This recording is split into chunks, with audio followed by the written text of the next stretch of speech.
महाराज समझाने लगी कि जब एक तुम्हारी रानी थी तो हमें बिरथ में लाए हो, और वो भोग करन को काफी थी मोय का भाड़ झोंकी बेलाए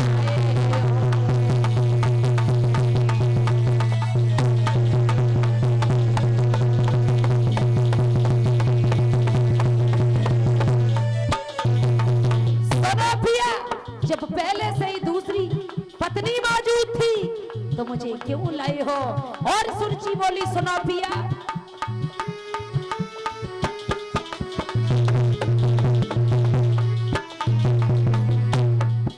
जब एक तुम्हारी रानी थी तो हमें बिरथ में लाए हो, वो भोग करन को काफी थी मोय का भाड़ झोंकी बेलाए।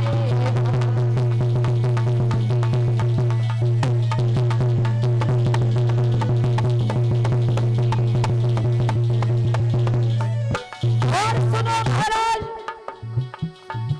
अब इतना ही एहसान करो, डोले को वापस भिजवाए, तुम बाहिस भोग बिलास करो, मुझको पीहर को पटवाए।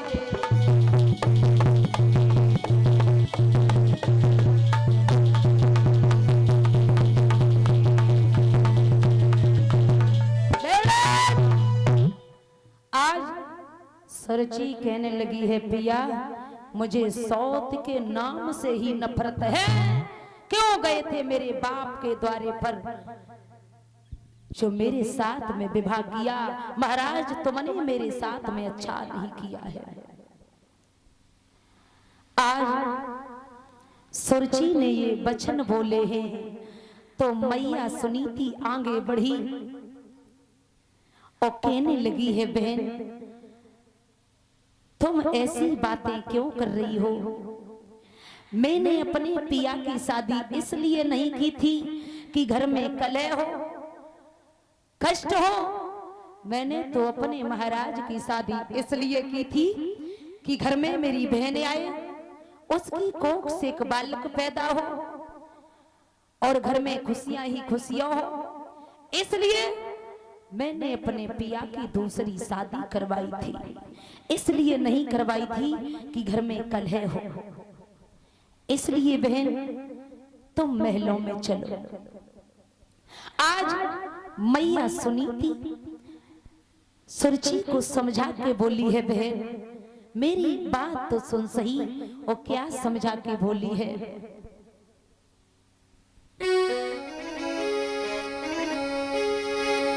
कि चलो संभालो जा घर को, हम तेरी दासी बन जाऊंगी।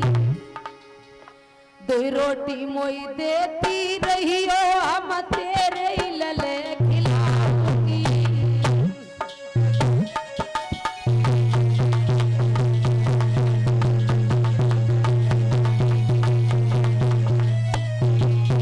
बोली है मैया सुनीति सुन बहन, अरे चलो संभालो जा घर को, अरे चलो संभालो जा घर को, मैं तेरी दासी बन जाऊंगी। कोई रोटी मोई देती रही हो, हम तेरे लले खिलाऊंगी।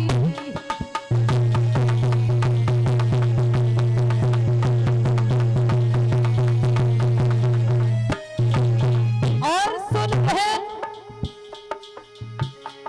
जब सोवोगी तुम सिजिया पे, हम तेरे पैर दबाऊंगी।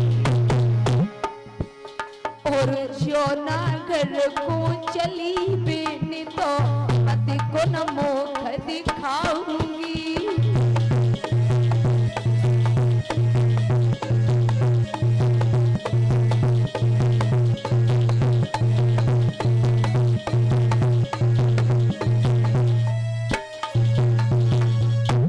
आज मैया सुनीति ने सुरची के पैर पकड़ लिए हैं, कहा बहन आप महलों में चलो, मैं तुम्हारी दासी बन के रहूंगी। जब शाम होगी तब तुम जब सोओगी तब तुम्हारे पैरों को दबाऊंगी, तुम्हारी दासी बन के रहूंगी। बहन, अगर तुम महलों में नहीं गई तो मैं अपने पति को मोह नहीं दिखाऊंगी। आज मैया रोने लगी है, और जब मैया ने पैर पकड़े हैं तो सुरची ने एकदम से ऐसी मैया के छाती में लात मारी, लेकिन सुनीति मैया ने पैर नहीं छोड़े हैं। कहने लगी, बहन तुमने लात मारी, मुझे उस लात का कष्ट बिल्कुल नहीं है। तुमने एक मारी, तुम दूसरी भी मार दो, लेकिन तुम मेरे महलों में चली चलो, मैं तुम्हारी दासी बन के रहूंगी। और जब तुम्हारे घर में एक बालक पैदा होगा ना, तो तुम्हारे बेटे को खिलाऊंगी। एकदम से ये बात सुनी है तो सुरची कहने लगी, ए महाराज, ये क्या कह रही है कि तुम्हारे बच्चे को खिलाऊंगी? बूढ़ी बिल्ली भगतन बनकर चिड़िया घर में घुसना चाहती है? ऐसा कभी नहीं हो सकता है। ये मेरे बच्चे को कभी नहीं खिला सकती है, क्योंकि ये क्या जाने, ये क्या समझे कि एक माँ की ममता क्या होती है। क्योंकि इसके कोई बच्चा ही नहीं हुआ तो इसे माँ की ममता भी पता नहीं है कि माँ की ममता क्या होती है। आज मैया सुनीति की आंखों से आंसू निकल पड़े। मैया कहने लगी, बहन अगर बालक नहीं है तो तुमने सही कहा कि मैंने तो किसी बालक को अपनी कोख से जन्म नहीं दे पाया। जब मैं जन्म नहीं दे पाई तो मुझे हकीकत में क्या पता है कि माँ की ममता क्या होती है। जो इंसान एक पुत्र को नहीं पा पाता है, कोख से जन्म नहीं दे पाता है, भला वो क्या जाने कि माँ की ममता क्या हुआ करती है। मुझे नहीं मालूम है बहन, लेकिन कोई दिक्कत नहीं, तेरे बच्चे को बड़ा प्यार दूंगी, बड़े प्यार से खिलाऊंगी। मैया बहुत रोई है, लेकिन सुरची ने मैया की एक भी बात नहीं सुनी। सुरची कहने लगी, सुन, अगर तू रहना चाहती है तो तू रह सकती है,